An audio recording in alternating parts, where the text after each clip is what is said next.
What's up, everybody? Today we're going to be talking about the new Patrick Star spinoff, Aliens Fireteam, and good news spelled out for movie theaters. All that next.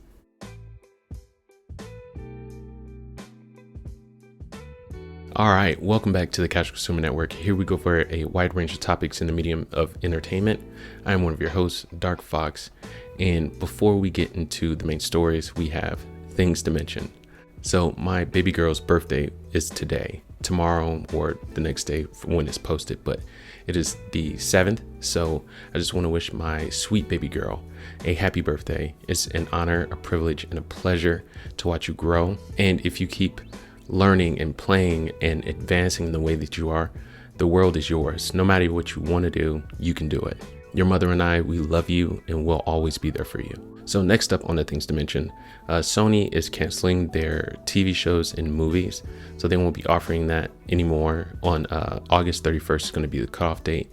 If you've bought movies and TV shows before that, you will be able to keep those, but they say it's due to the skyrocketing popularity of the streaming services due to the disease or virus that won't be named, and they're going to cank it because of that. My only question is, what's going on over at Sony? What's with all these changes that they're making nowadays? All right, and before we move on to the main stories, please don't forget to like, share, subscribe. It really helps us out. Moving on to our main stories, we're going to start off with the Patrick Star spinoff. So I was a fan of Spongebob for about 5 minutes, right? So let me explain. It came out in 99 and we made a move around, I want to say 96, 97, something like that. We moved to a city that's about an hour and a half away from where I grew up, and they didn't have Nickelodeon there, so I had to deal with not being able to see the Rugrats and all those morning shows that I absolutely loved that I grew up with. But they did have Cartoon Network, and around that time, 97, 98 time frame, Toonami premiered and Dragon Ball Z was on Toonami. So I had delved fully into the Cartoon Network camp. So by the time we moved back and was able to watch Nickelodeon, I wasn't interested. I saw SpongeBob a few times and I liked it. It was funny, but Dragon Ball Z, Outlaw Star, Tenchi Muyo, that was my number one priority back then. I think it was the kind of the slapstick humor and things like that, the run-of-the-mill cartoon humor I was kind of moving away from, and I was moving more into the anime. But anyway, let's get into the article. All right, SpongeBob spinoff, The Patrick Star Show, coming this summer, first image released. This article was updated on March 4th. Nickelodeon has officially greenlit SpongeBob SquarePants spinoff, The Patrick Star Show, and it will begin to air this summer. A first image has been released. The show will be a sitcom based on a younger Patrick Star living at home with his family and hosting a TV show from his bedroom. You can see a first image of young Patrick and his family below. Bill Fagerbach returns to voice Patrick, with Nickelodeon introducing a number of new characters and cast members in a press release. Tim Wilson, SpongeBob SquarePants as Cecil. I'm going to skip the parentheses for now. Tim Wilson as Cecil, Patrick's fun-loving, happy-go-lucky dad who always puts his family first. Cree Summer as Bunny Star, Patrick's loving sea star mom who is a kooky oddball. Jill Talley as Squidina Star, Patrick's 8-year-old little sister who sees herself as Patrick's executive producer for his imaginary TV show. And Dana Snyder as Grandpat Star, Patrick's genius Grandpat, the most intelligent member of the Star family, which means he's just average intelligence, I guess. The most intelligent member of the Star family. Summer also voices Grandma Tentacles, Squidward's grandma. Additional cast members include veteran actors Tom Kenny, Roger Bumpus, Carolyn Lawrence, Clancy Brown, and Mr. Lawrence. The Patrick Star Show will be the second Spongebob spinoff series, with Camp Coral, Spongebob's Under Years, airing on Paramount for the first time today. I probably won't delve into this. I'll probably watch a few episodes just to see what it's all about, but I'm not gonna lie, the fact that he's got a show and he's producing it from his bedroom, it's really like what we do on YouTube, right? It's a really cool idea. I'm definitely going to take a look at it, but I probably won't make this a main show that I circulate through. Next on our list is going to be the new Aliens game that's coming out. I haven't heard much about this, but let's go ahead and get into the article. All right, Aliens Fireteam is a co-op PvE shooter coming to PC, PlayStation, and Xbox. Aliens Fireteam, a Left 4 Dead-like 3-player co-op PvE shooter, has been announced for release this summer on PC, PS5, Xbox Series XS, PS4, and Xbox One. Developer Cold Iron Studios revealed that the project, which was teased back in 2018, will take place over a multi-mission story campaign, seemingly similar in the structure to Left 4 Dead or Back 4 Blood. Cold Iron co-founder Craig Zinkovich says one of the goals of Aliens Fireteam is to fulfill the Cameron-esque fantasy we saw on screen in the 1986 classic Aliens. Fireteam is set in 2202, 23 years after the original Alien movie trilogy. At this point in the timeline, xenomorph outbreaks are rare, but the aliens are widely known about. The Colonial Protection Act of 2187 commissioned warships to patrol the universe and protect colonists from xenomorph outbreaks. You play a new soldier aboard the USS Endeavour, and you end up orbiting Katanga after a distress call.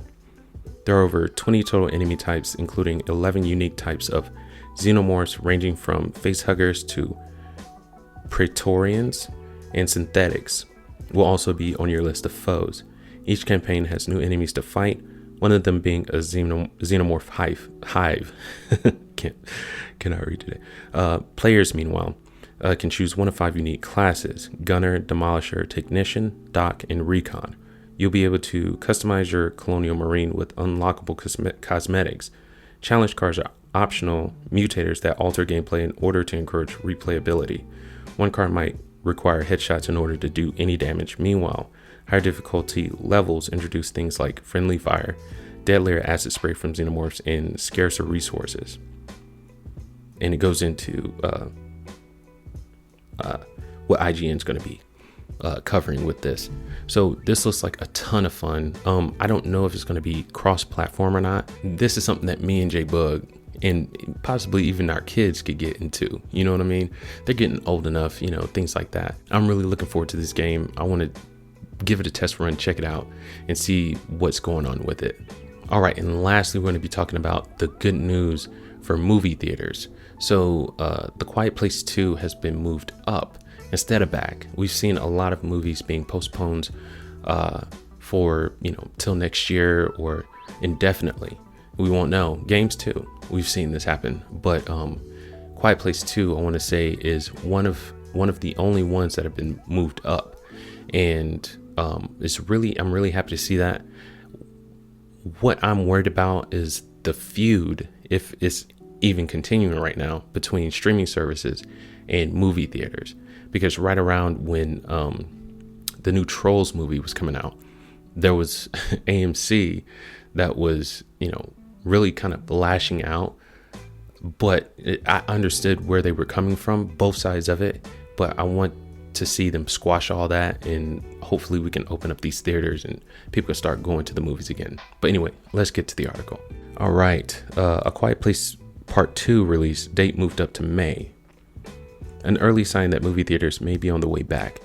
Movie release dates getting changed has become a regular part of life during the coronavirus pandemic, but A Quiet Place Part 2 is the first big example of a movie having its release date pushed up instead of back.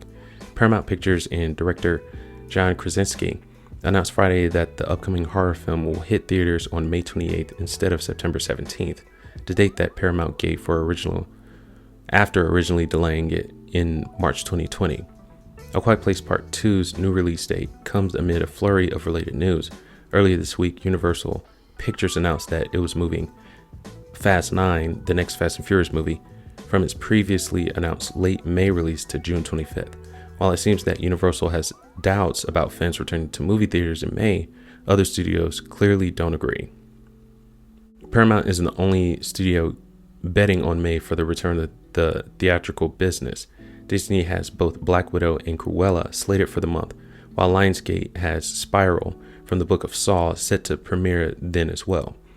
It also happens that Paramount Plus, the company's new streaming service, launched on Thursday. Paramount Plus is set to get all of the studio's new movies as early as 45 days after they debut in theaters. So my thing with this is it doesn't give anyone the incentive to see it early. 45 days, that's a really, really short period of time, especially compared to, what we used to have to wait. We used to have to wait a long time, even on Netflix. You know what I'm saying? When you see a season and then you have to wait, a year and a half, 2 years for a new season to come out. You know what I'm saying? So this is going to be kind of crazy. I'm not sure if that's a good idea. Maybe make them wait a little bit longer than, a month and some change. But anyway,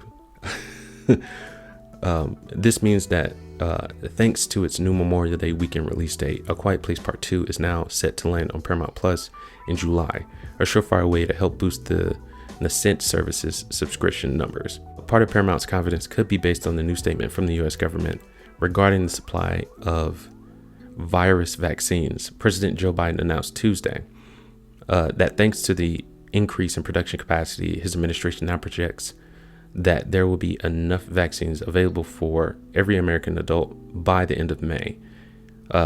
Really, really good news. That couldn't be better news for movie theaters, which have struggled mightily over the last 12 months. In fact, earlier this year, national theater chain Alamo Drafthouse filed for Chapter 11 bankruptcy protection.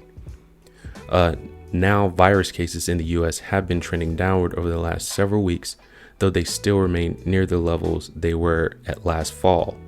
However, with the figures steadily decreasing and the number of vaccinated Americans now rising at an unprecedented pace on Wednesday, the rate of vaccinations topped an average of 2 million doses per day for the first time. It seems that movie theaters and distributors have reason to be a little optimistic. While different parts of the country continue to feel the effects of the pandemic differently, even hard-hit areas are starting to open back up. New York City is allowing movie theaters to reopen as of this weekend.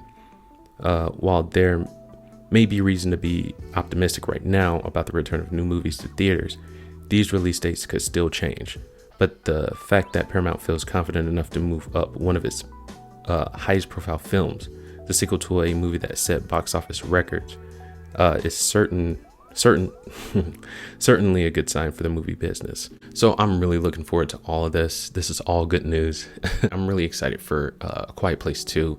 Really excited to get back to the movies, and I'm also ready for all of this to be over and done with. As always, go ahead and leave comments about what you feel about the Patrick Star spinoff. What do you think about the new Aliens game that's coming out? And what do you think about the news of these movie theaters might be opening up and start, gaining revenue?